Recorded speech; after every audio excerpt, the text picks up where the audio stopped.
Hi, welcome to another episode of Hot Takes with me, the Silver Fox, on this bright, sunny, hot Wednesday morning. Now, I was going to actually be in the studio today, but I walked in and with the computer, with the NAS box, with 3 monitors, with the lights, and with no ventilation in that room, it was just too hot.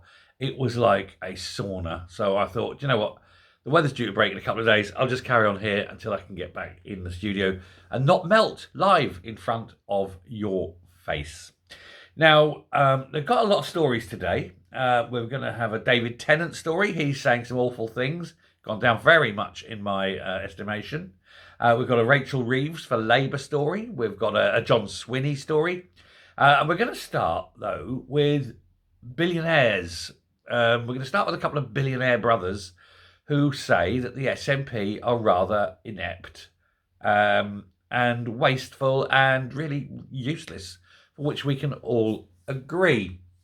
But before we get to that story, just a very quick announcement. I'll be speaking to someone from the SDP later today with regards to my hopeful bid to stand as a candidate in the 2026 election. Doesn't necessarily mean I'll stand for the SDP, but I'm looking at options at the moment. So I will keep you informed. And I'm also considering opening up a second channel, which will be purely election-based. And when that happens, I will announce it, and then hopefully you can all go and hit that and subscribe to that as well, because that will be the channel that, should I be fortunate enough to become elected, that'll be where I will be doing info dumps every day about the doings and passings of everything that I'm involved in politically. No secrets. Nothing hidden. I don't like hidden stuff, which is why I'm standing. I want the truth to come out, and I like honesty. Now, we will begin with the Easdale brothers. These are a couple of Glasgow-born wide boys. Think the craze, but without the bodies, kind of thing. That's unfair. They're nothing like that. But they are sharp. They have made billions. And so these are people who know how to run businesses, how to make money, how to employ people, etc., how to get projects finished. And they've said that the SNP cannot be trusted. They are financially stupid. They don't understand time. They don't understand project management. They don't understand anything. And he says that they've failed in so many spectacular ways and at great expense that they really ought to be disbarred from ever being allowed to make decisions. And they highlight things like Ferguson Marine, the Ferguson Marine shipyards, the Edinburgh trams, and the A9, everything you can imagine that's a major project that fails. They're saying had it been they running it, everything would be up and running and working, and it would have cost half as much at least.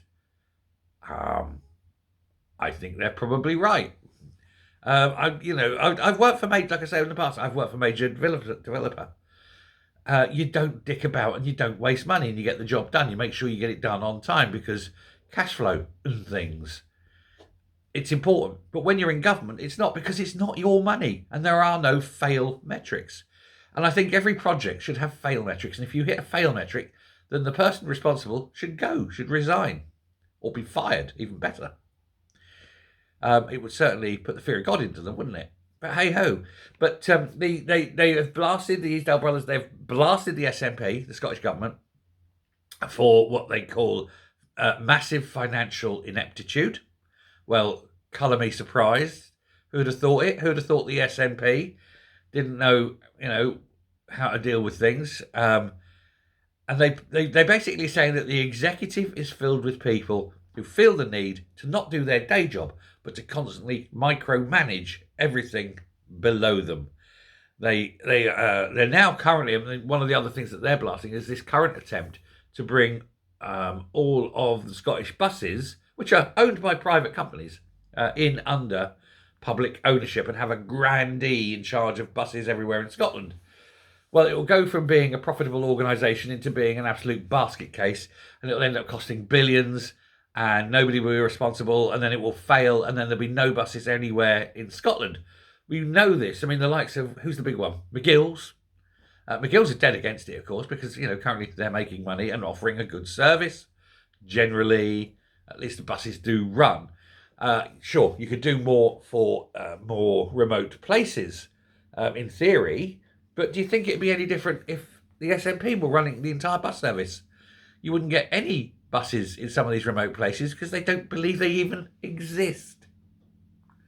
And it's almost as though they look at everything they have, they find the flaws, and they say that's what we've got to concentrate on, but not fixing the flaws, but highlighting and developing the flaws, making the flaws bigger. It's the SNP way. They literally haven't got a clue. And then, of course, you've got the whole problem with Ferguson Marine that can't keep hold of a chief executive. Just lost another one the other day. The A9 not going ahead. This affect the A9 directly affects production, especially in the northeast.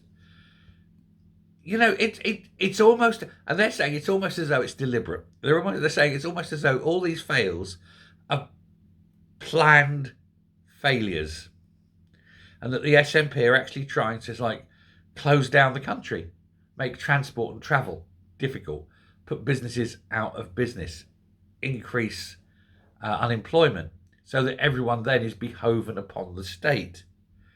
But where do they think the money for all this is coming? I mean, if they said, right, okay, look at the Easdales, let's tax the Easdales, they've got lots of money, let's tax them, boom. What do you think the Easdales will do? Where do you think that money will go? Do you think it will remain in Scotland? Or do you think it will go, boom, gone, fly, my pretties, out the window, and go sit in some tropical little island, the Caymans perhaps, the Grenadines, something with a low tax threshold, open up a little account in Panama, for example, something like that. Wouldn't put past if they already have. The point is, though, that money would go, and so with it would all the tax. The SNP, they are financially morons, aren't they? They haven't got a clue. And when you get people who are experts at making money, experts at delivering projects, experts are saying, this needs to be done, let's do it, are saying, don't let the SNP do it because they're useless, you've got to listen. You've absolutely got to listen. What's the word? There's a terminology in business, delivery model. When you have a project and you have a fixed budget and a fixed time frame, you have to have a delivery model in place so that you know that on the day it's due, you pay over the last of the money so that it comes in on target, on budget, and on time. Scotland needs to change its delivery model because quite honestly, its delivery model ain't cutting it. It's shit. Stop voting SNP and vote for a better Scotland. Vote for a Scotland run by people who actually want to make things better. Thanks very much. Bye.